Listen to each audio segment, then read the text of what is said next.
Many centuries ago, a vessel sank to the bottom of the China Sea. A simple red plastic buoy now marks the spot where the tragedy occurred.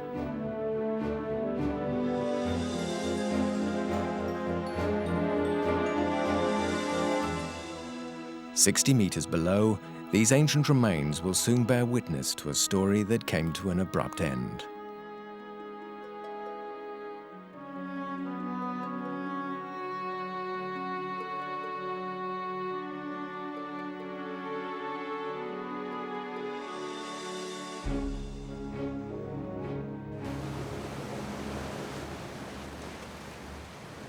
On the surface, with the arrival of the excavation team, all is activity. Expedition leader Michel L'Hour welcomes the archaeologists, divers, pilots of the submersible, mechanics and a doctor on board the barge, which is to serve as the operations center. Some 50 underwater excavation experts who have come from every corner of the globe: Europe, Asia, Australia.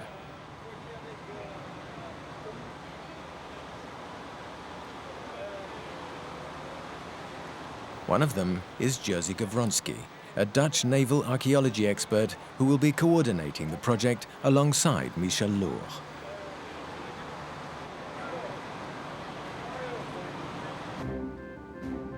For the purposes of the expedition, the team of specialists has some highly sophisticated technical equipment at its disposal, like this massive 60-meter-long barge, which must now be positioned in line with the shipwreck by means of 4 gigantic 5-ton anchors.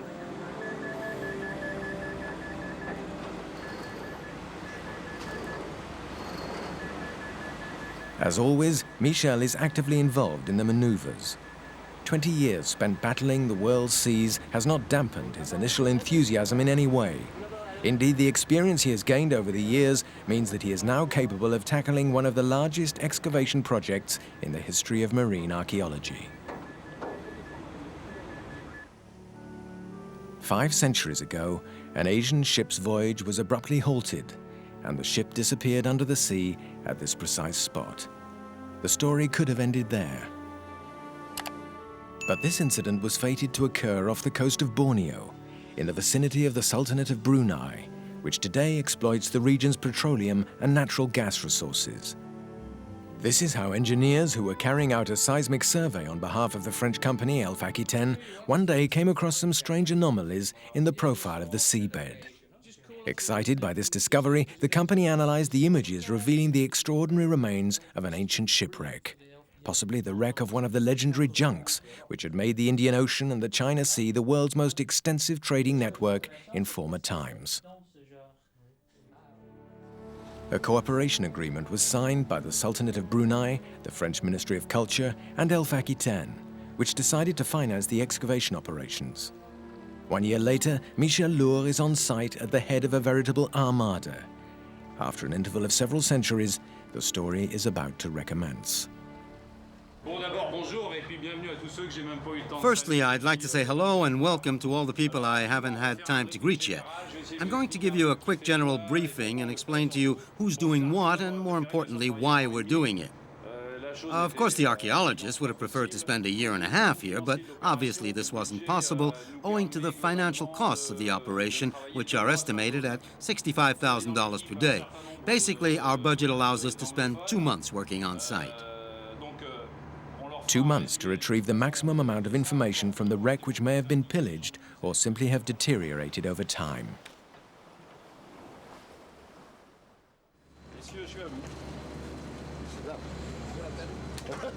Attention au bout, tu demandes pas Michel. Muriel, Marius. Est-ce qu'on peut envoyer ton passager? Alors. Merci. Without wasting any time, Michel makes an initial reconnaissance of the site.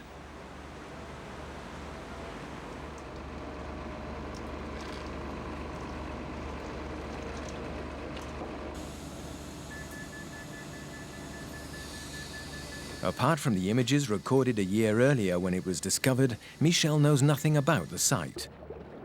He has to assess the dimensions and profile completely in order to organize the excavation operations.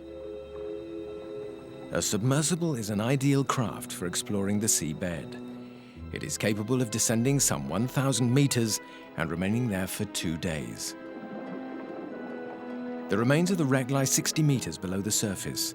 At such depths, light can barely penetrate. Tu as un aperçu de ce qu'on va trouver au fond? Bah écoute, je sais ce qu'on est censé trouver au fond, ce qui est quand même très différent. L'épave, c'est une espèce de... The wreck resembles a kind of maple leaf. No one side seems bigger than the other. It's roughly 22 meters by 17, quite deceptive. Surface de Digne, immersion 35 mètres. 35 mètres, nous partons dans l'est de la barge. The submersible continues its descent.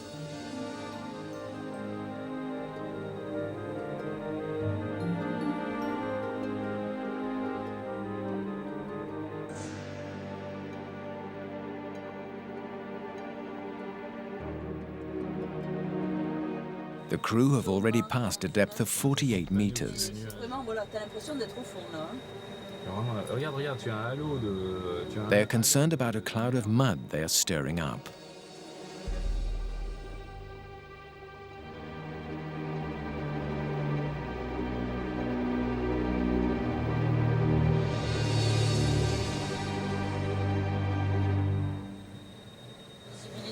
As they descend below 50 meters, they find themselves with zero visibility.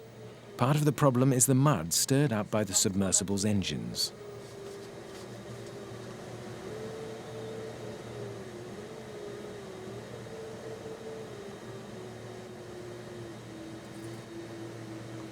C'est terrible.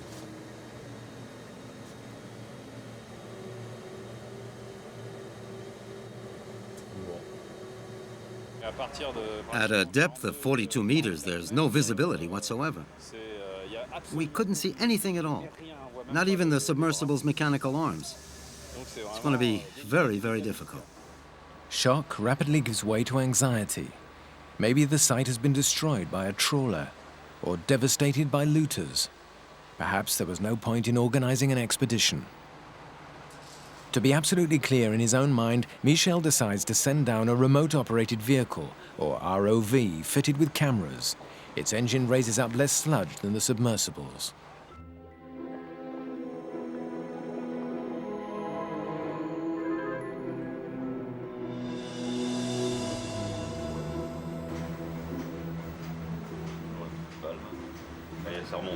Voilà, sort de la cuvette.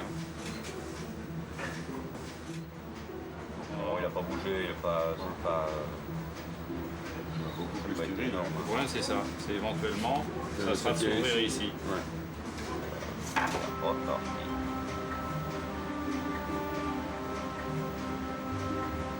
62 mètres, monte un peu.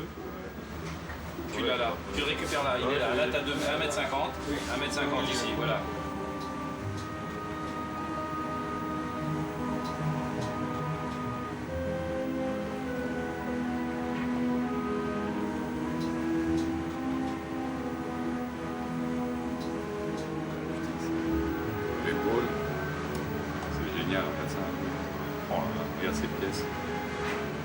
Time suddenly stands still. The blurred and quivering images seem centuries old. Not only is the site intact, but it is far richer than anyone had imagined. An incident causes tension to mount once more. The ROV has suddenly stopped responding. The only solution is to haul it back on deck by its rope.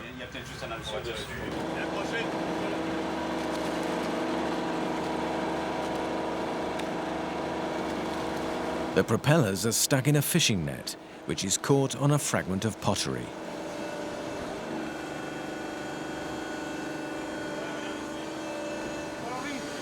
This fragile witness causes considerable excitement. Perhaps it will provide the first answers to the questions everybody is now asking. Where did the vessel and its cargo come from? When did it sink?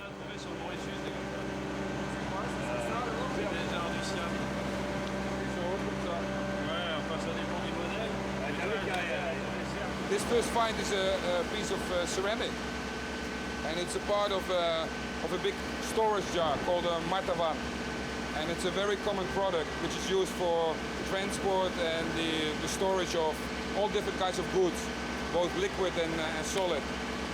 And because it's very common, it's very difficult to date, because this type of ceramic has been used for many centuries.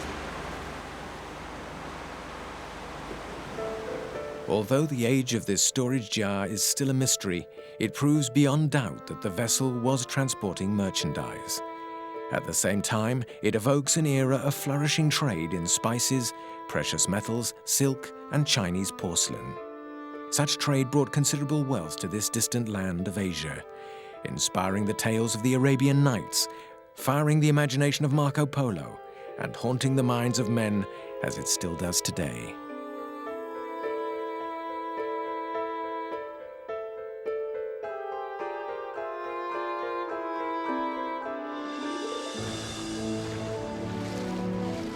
Centuries later, armed with ever more sophisticated tools, scientists are now searching for more evidence of this legendary era. After 3 days on site, it is time for the divers to take to the water. For the time being, they are not going to retrieve the remains from the wreck, but must mark out the excavation zone.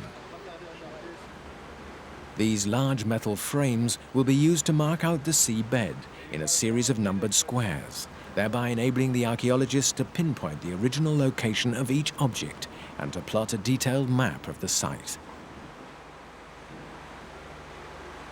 This methodical approach is what distinguishes archaeological excavation from the pillaging of shipwrecks. Today, the frames are going to be installed in conditions of zero visibility. Only the most experienced divers are able to accomplish such a task. Trained to work in the most difficult conditions, these men are usually employed by petroleum companies.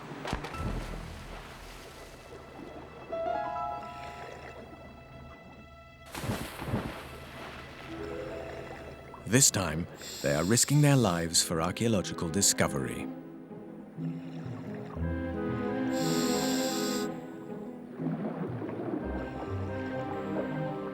As the diver is fed a gaseous mixture directly from the surface, he does not have to worry about the level of his supplies.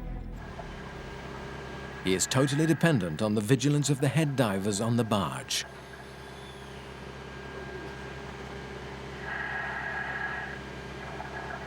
In the head diver's cabin, the tension is almost palpable.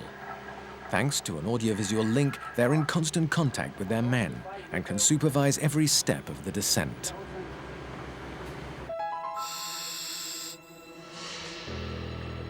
The slightest error made in the regulation of the pumps, the slightest seconds inattention, could prove fatal.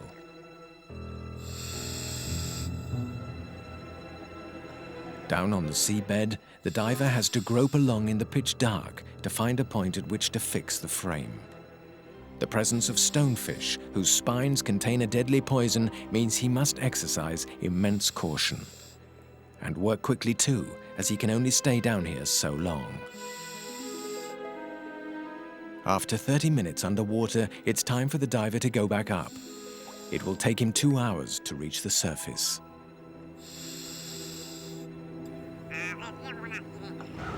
From their cabin, the head divers orchestrate this slow ascent to daylight.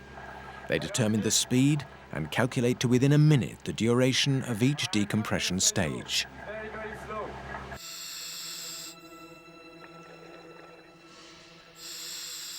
A few meters from the surface, the diver is able to rest in the diving bell until the longest of these stages is over.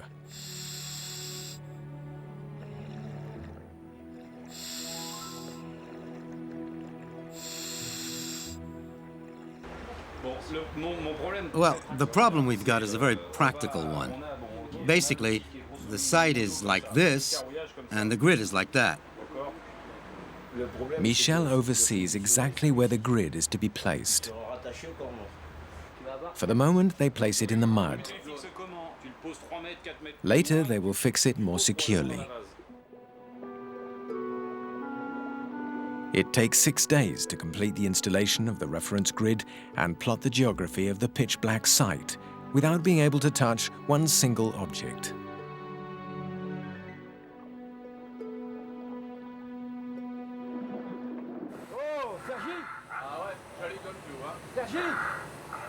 And then suddenly, the next morning, the monitors on board revealed that visibility has dramatically improved. Michel immediately charters one of the submersibles to make the most of the improved conditions.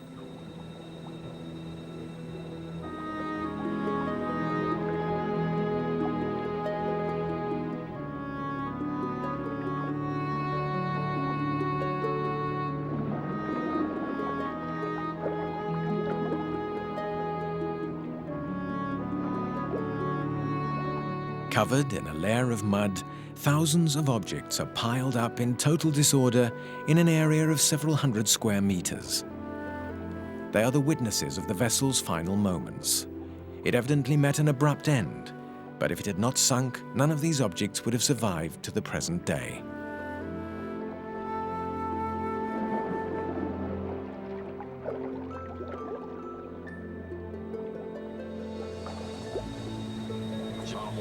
I've hardly ever seen anything like this. In fact, I've never seen anything like it. It's bigger, it's larger than anything I've seen before. There must be 10, 15,000 different pieces. In archaeological terms, this is quite simply the most significant amount of cargo ever found in the China Sea.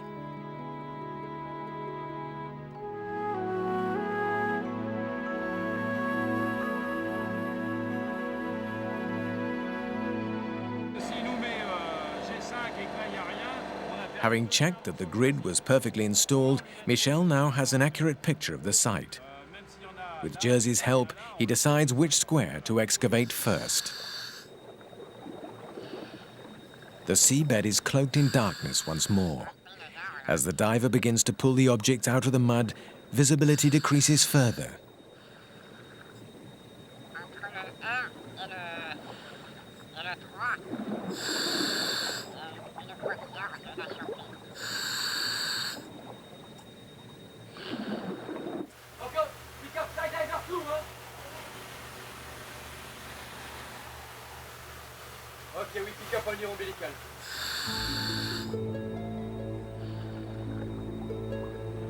In spite of the difficult conditions, a first crate soon emerges from the clouds.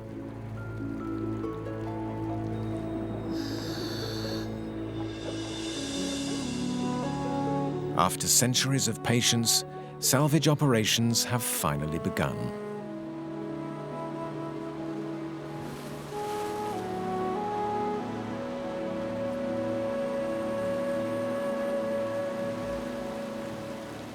Storage jars bearing the scars of their long stay on the seabed are the first in a steady stream of objects.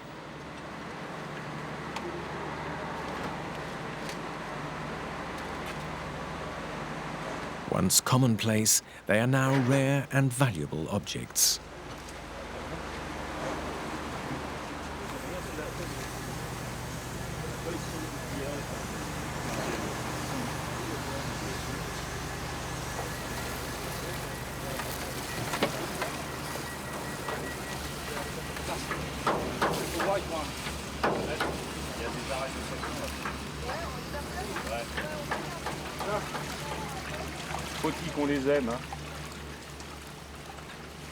Some of them may still contain traces of what they originally held. This is why their contents are systematically filtered through a series of increasingly fine sieves. Every last bit of residue is collected. Experts will later analyze it in an attempt to determine its exact nature. Once they have been quickly cleaned, the larger objects are listed according to their type. Each of the jars is labeled and its details recorded. For the time being, it is simply a question of collecting all available information.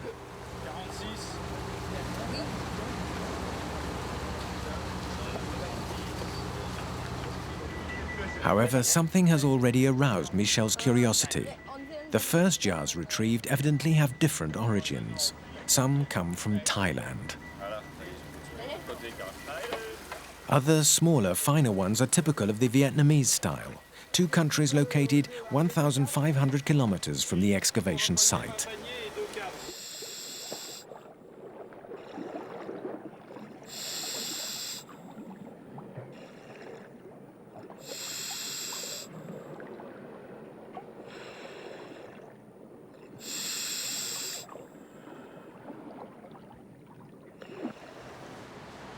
The objects contained in the next crate are hard to identify at once, since they are caked in mud. They appear to be plates and dishes, but where were they made?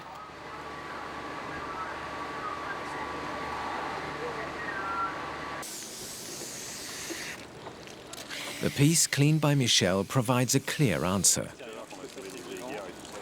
This is a piece of traditional Chinese porcelain with a very attractive blue and white design. It's very beautiful, quite fine, and seems remarkably well preserved. We weren't totally sure of what we'd find, since a lot of the objects are piled one on top of the other. Even so, we suspected that the objects we retrieved from the mud would be very well preserved, but these objects are in perfect condition.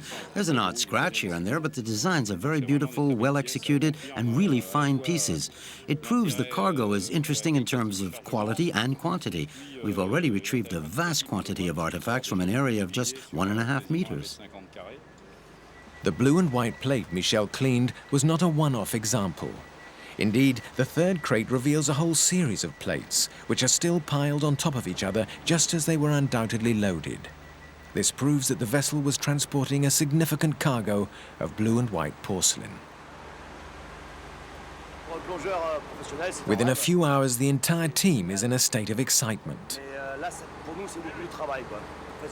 They are eagerly awaiting what the next day's dive will reveal.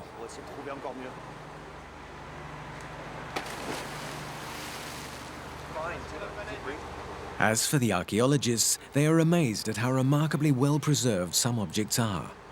For example, this fruit bowl, or this large dish with its glaze in almost perfect condition.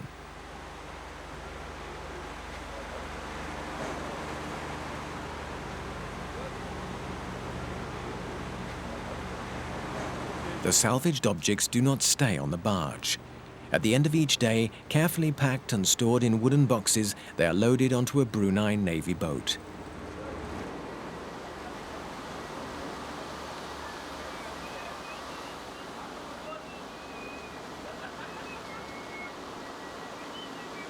Tonight, centuries after the shipwreck, a first part of the cargo is to be transported by sea once more to a new destination, the archaeology laboratory.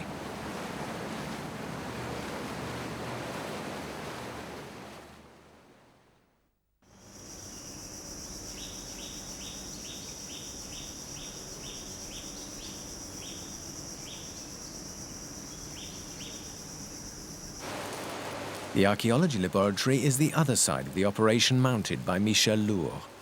On the premises, more than 40 people record, restore, analyze, and store the sunken vessel's remains. After a week's excavation, the expedition's land base is the scene of constant activity. The arrival of over 800 items means everyone must work relentlessly.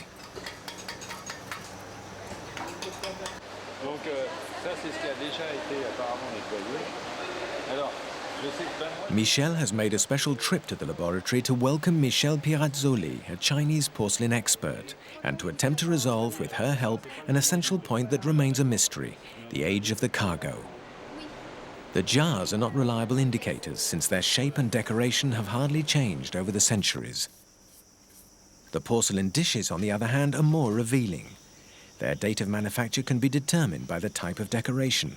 But for all to be revealed, the encrustation that has built up over the centuries must be removed. Firstly, with a scalpel, taking care not to damage the dish's coating.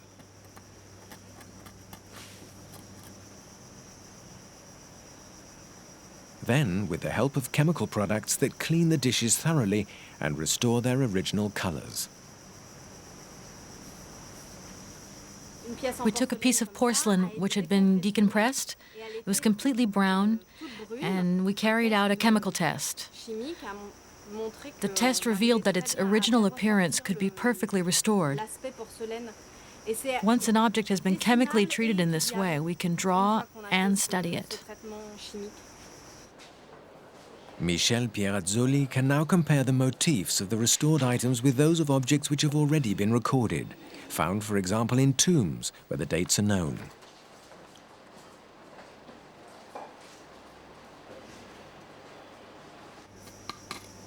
The pattern of intertwined foliage on this dish enables her to determine not only the date, but also the place of manufacture.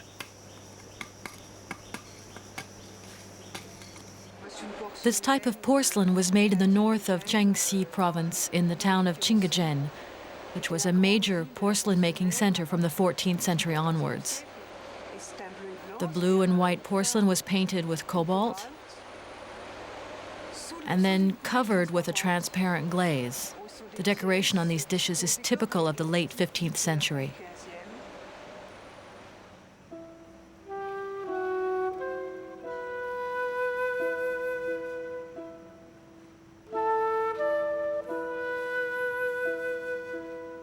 In the late 15th century, Asia was still a place of mystery for Europeans.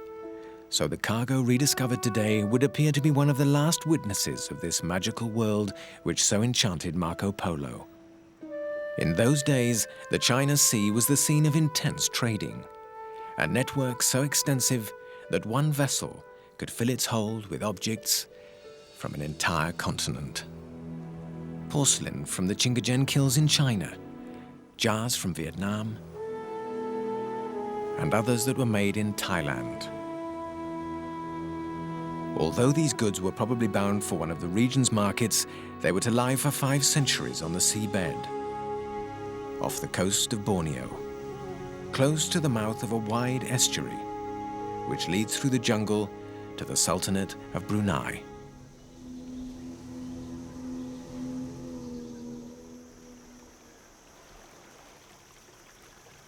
Today, the Sultanate of Brunei is one of the smallest and richest countries in the world. In the capital, Bandar, public squares are covered in marble and the mosques are decorated with fine gold. The inhabitants enjoy one of the highest standards of living in Asia. Education and medical services are free, property loans are interest-free, and people own on average 3 cars. The Sultan of Brunei has the reputation of being the richest man on earth, and he is also part of a long history. Muda Hassan al-Bolkiah is a direct descendant of the oldest ruling dynasty in the world. In other words, the dynasty which founded Brunei in the 15th century and made it a prosperous land for 200 years. Built on petroleum revenues today, back then Brunei's wealth came from precious materials found in the forests of Borneo and transported to the Sultanate by the island's inhabitants. Wood, gold, and pain-killing camphor attracted numerous merchants to Brunei who offered Chinese porcelain in exchange. In the 15th and 16th centuries, the port of Brunei was one of the most successful in the entire region. The splendor of the Sultan's court dazzled Pigafetta, who accompanied Magellan on a visit in 1521. He wrote of the ceremonial elephant's incredible rich ornaments and the size of the waterside city on stilts, where he counted about 25,000 homesteads. That is to say, 100,000 inhabitants, a major trading center for the period and one for which the recently discovered cargo was undoubtedly bound. 5 centuries on, the waterside city still exists, and it is the only remaining trace of this glorious past. Thus, the remains torn up from the seabed constitute the first tangible proof of this thriving trade which brought prosperity to Brunei in former times.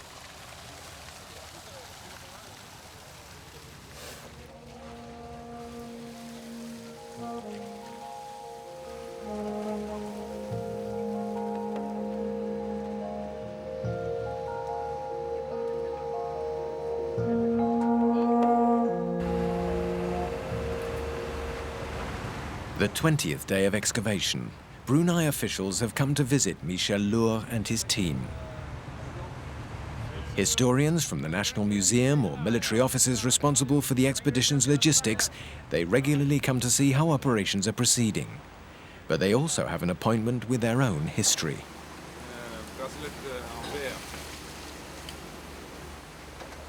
Laying protocol aside, each one is soon enchanted by a simple glass bracelet, a blue and white porcelain plate, or a kendi, the intricate design still concealed, but its shape admired by all inhabitants of the South China Sea.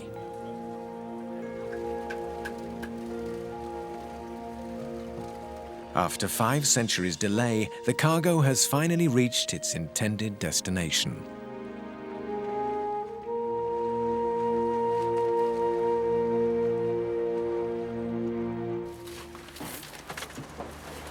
Today, on the barge, the temperature has reached 50 degrees. After 4 weeks excavating the site, each crate still brings up a significant quantity of objects. Every day, hundreds of additional and varied items are discovered.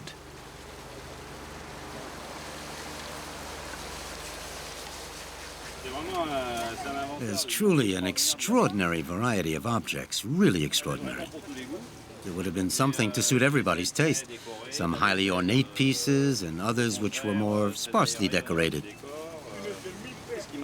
But what really worries me is that we can't spend a year and a half here. Working conditions are too difficult. This is probably the most difficult site I've ever worked on. We may have the means to accomplish the job, but you can only do so much in one day. Even if everyone works flat out, there's still a lot of ground to cover. And respecting safety regulations slows down the whole process. I'm not anxious by nature, so I'm not panicking yet, but time is running out. We'll see.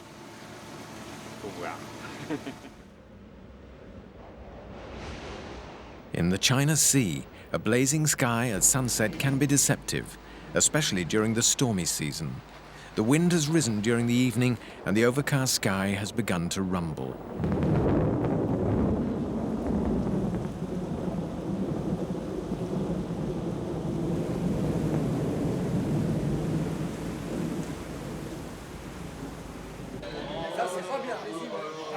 It is 4 o'clock in the morning. The atmosphere is electric. France is taking on Brazil in the World Cup final.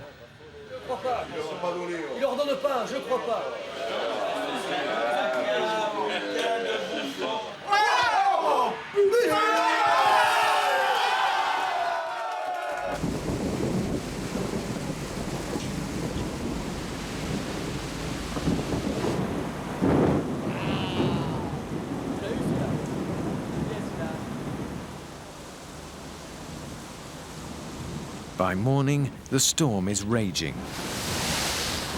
Buffeted by the waves, the barge shakes violently.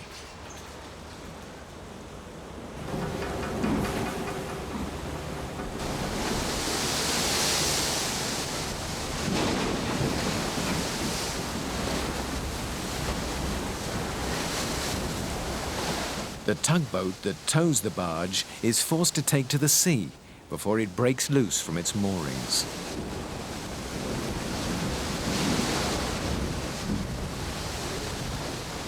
After 5 weeks of excavations, its momentum checked, the team has to break off work and wait patiently as precious moments slip by. While 60 meters beneath them on the seabed, more treasures are still awaiting rescue.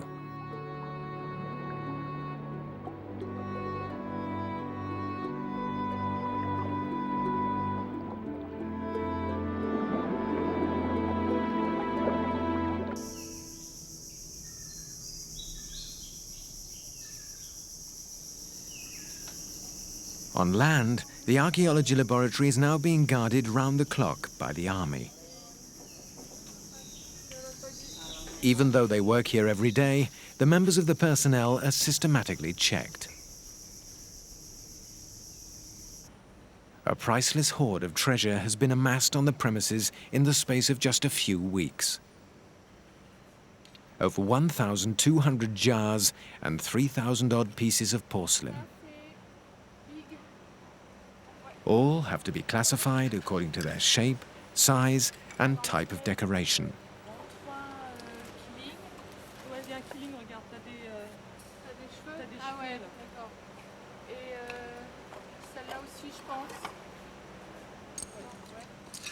Even the smallest fragments must be weighed to enable the archaeologists to estimate as precisely as possible the number of different objects that made up the cargo.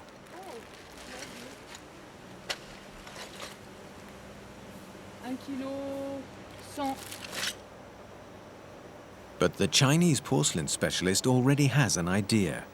Apart from a few extremely beautiful pieces, this cargo was essentially composed of household porcelain intended for the general public. This discovery is of major significance. Although luxury pieces stored in palaces and museums have survived to this day, ordinary porcelain, evidence of everyday life, had totally disappeared. This miraculously preserved cargo reveals what was really transported from one end of the China Sea to the other 5 centuries ago. As a result of this discovery, the laboratory suddenly takes on the appearance of a huge market.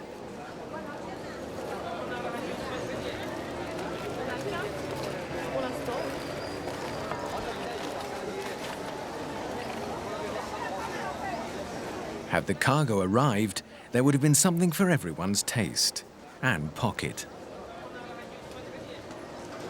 Some of the goods would have been sold for a knockdown price, like this kendi, which after restoration reveals the intricacy of its decoration, but also a major manufacturing defect. This cargo of both refined and everyday pieces awakens forgotten passions, like an echo of the extraordinary fascination Chinese porcelain exerted.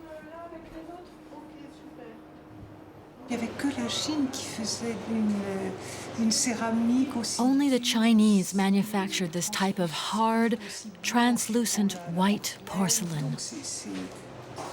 It was considered far healthier, cleaner, and more pleasant to eat off of a porcelain plate than one made of terracotta.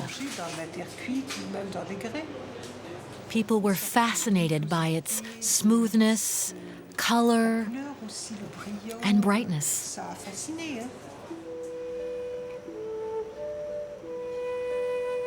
A fascination which is evidently just as strong today.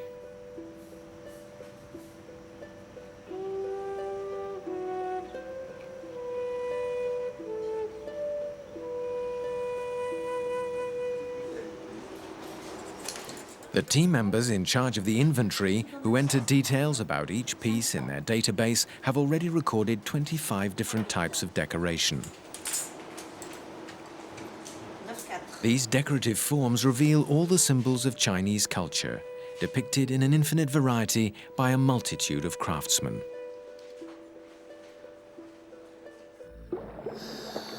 When the first dragon appeared on the 5th day of excavation work, it seemed to be the sole survivor of the shipwreck.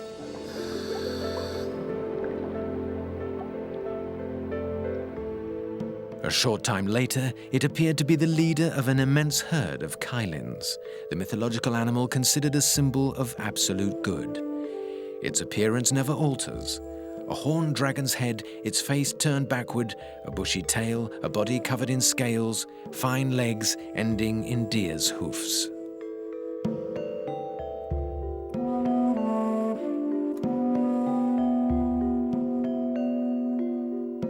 The crane also emerges as an important creature in this fabulous menagerie.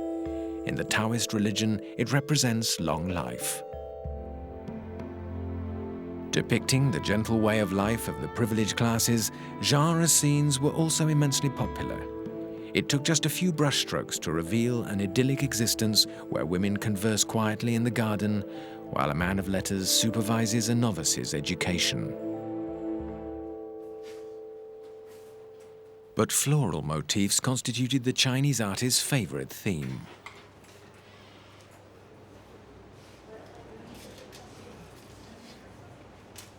Intricate, interlaced designs which draftswomen are now painstakingly reproducing.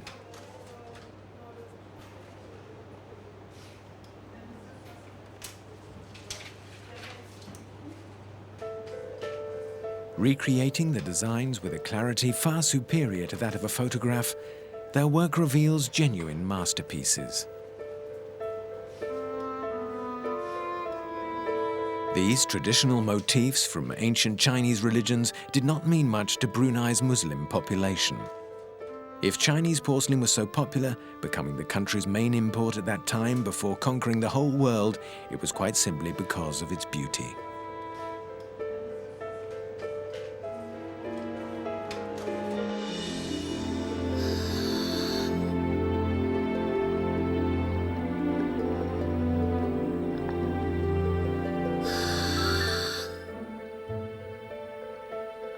5 centuries later, and the porcelain is as compelling as ever.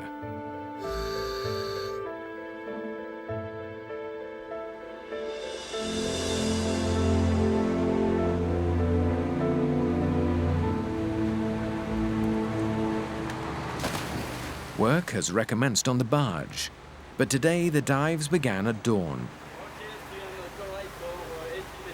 To make up for the time lost during the week of storms, Michel decides to double the number of dives. There is still a quarter of the site to excavate and only 10 days left.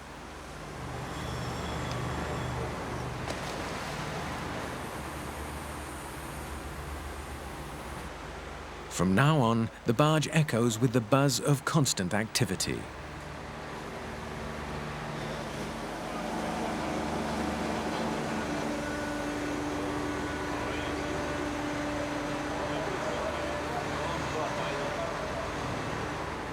It only stops when team members are overcome with fatigue.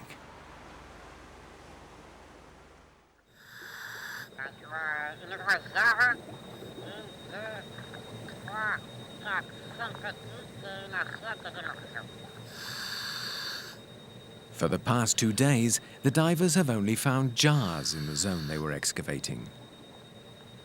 Were they used to store the crew's drinking water and food? Or perhaps they contained a consignment of spices for market in Brunei. At the moment, there is no evidence to show what they contained. The question arises again when, in the last crate, the team finds some jars which seem far heavier than the others.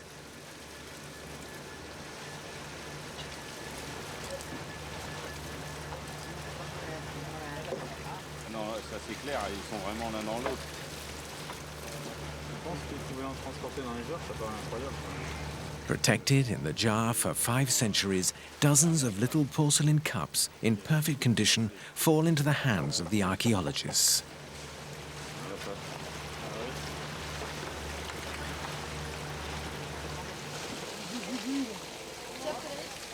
The next jar reveals a series of small stoneware bottles, obviously intended as vessels for some precious liquid.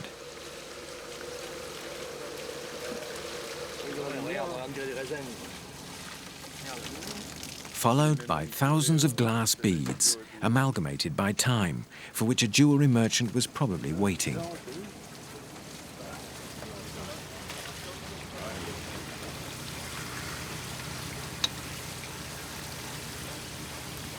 From the last jar appear 85 little porcelain pots, some of which still have their lids.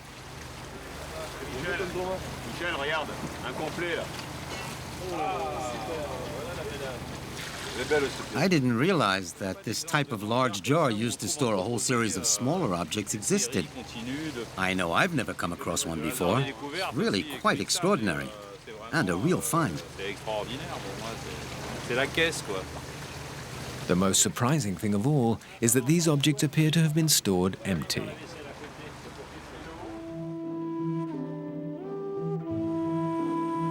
Maybe it was an order placed by a merchant in Brunei who envisaged putting body oil in these little jars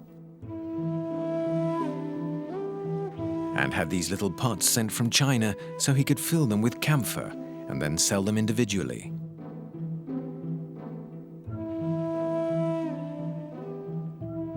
Yet more evidence of an extensive and perfectly organized trading network, proof of a genuine maritime trade route linking Borneo to the rest of the China Sea.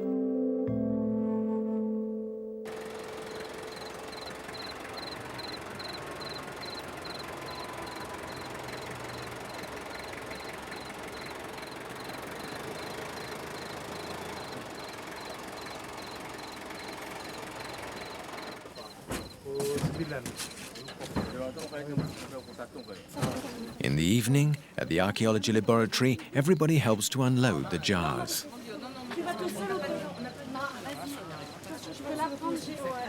$1,098, $1,099,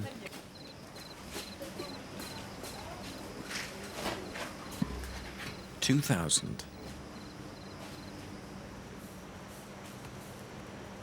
In terms of volume, these 2,000 jars stretching out as far as the eye can see in the hangars represented the bulk of the sunken vessel's cargo.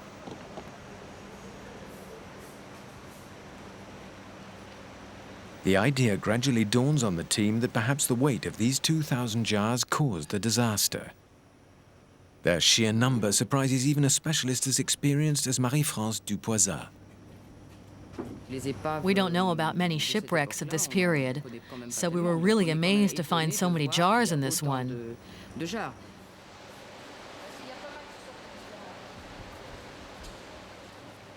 Little by little, a hypothesis is formed which could explain it. Jars are utilitarian objects closely associated with the daily life of all Southeast Asian cultures. It appears that the secret and strong appeal of these particular jars lay in the material from which they were made, stoneware, a material which fascinated the inhabitants of the Borneo forest. People living inland knew how to make earthenware objects, but they didn't know how to produce stoneware. Stoneware jars have to be fired at 12,000 degrees and requires a particular technique. This type of jar was completely alien to their culture. Made from an unknown material, with rounded, almost human-looking shapes, these jars, which arrived in their thousands on the island of Borneo, represented more than mere containers for the inhabitants of the jungle.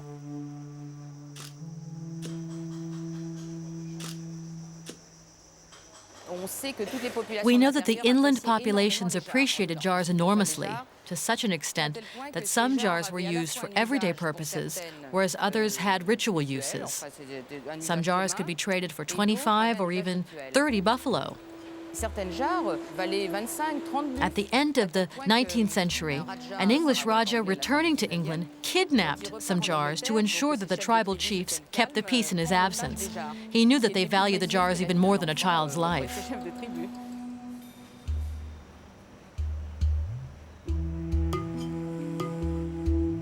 And so, of the many jars loaded onto the junk, some would become objects of worship. For the merchants of the time, they became a precious form of currency. The inhabitants of the Borneo jungle paying for them in camphor, precious woods, and gold. Perhaps this was where the junk's treasure lay. In the eyes of some people, these jars were more valuable than anything else in the world.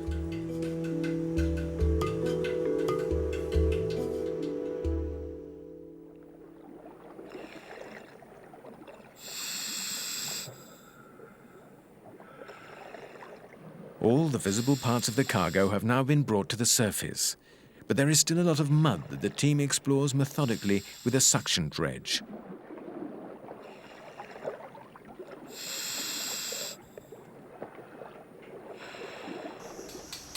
Back in the laboratory, other team members are using the gigantic mass of objects salvaged for further research. In total, more than 15,000 different items have been inventoried, making this excavation the largest archaeological study ever carried out in the China Sea. If the remains of the cargo were auctioned, they would fetch hundreds of thousands of dollars. But saved from pillage, they are a priceless wealth of information. Michel L'Hour's gamble has paid off. It's really an astonishing maritime story. A boat filled with cargo, the boat sinks. 5 centuries later, the wreck provides us with a massive data which we'll be able to work on for years and years to come. If the discs were stolen or destroyed, it would mean the boat's story would be lost for good.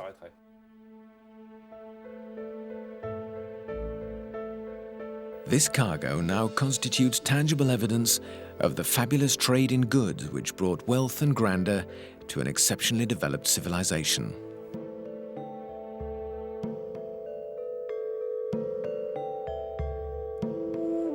It was vaster and more abundant than that of Europe at the same period. Michel and Jersey have returned to France and are studying the information gathered during the expedition.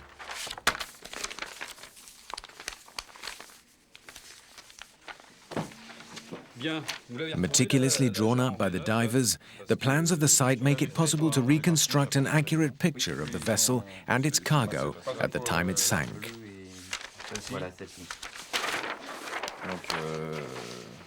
faut la restituer comme ça.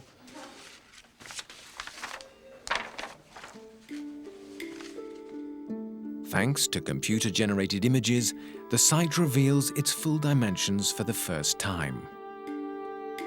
And looking at the arrangement on the seabed, it is clear that the remains are spread out symmetrically on either side of a central axis corresponding to the boat's keel. The archaeologists will now be able to work out how the cargo was distributed in the hold.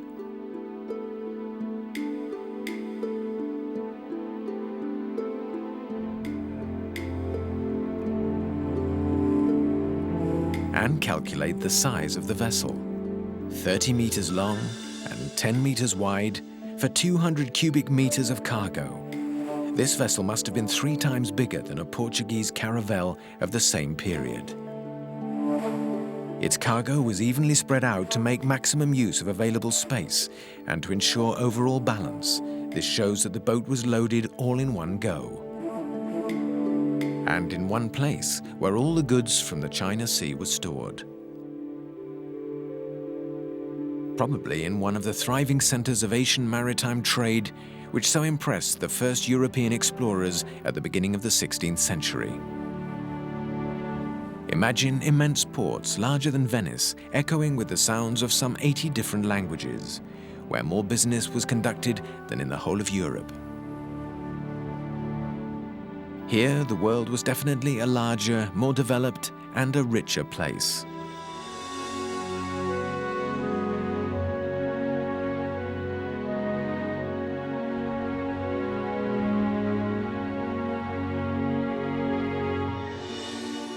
What remains of that world today?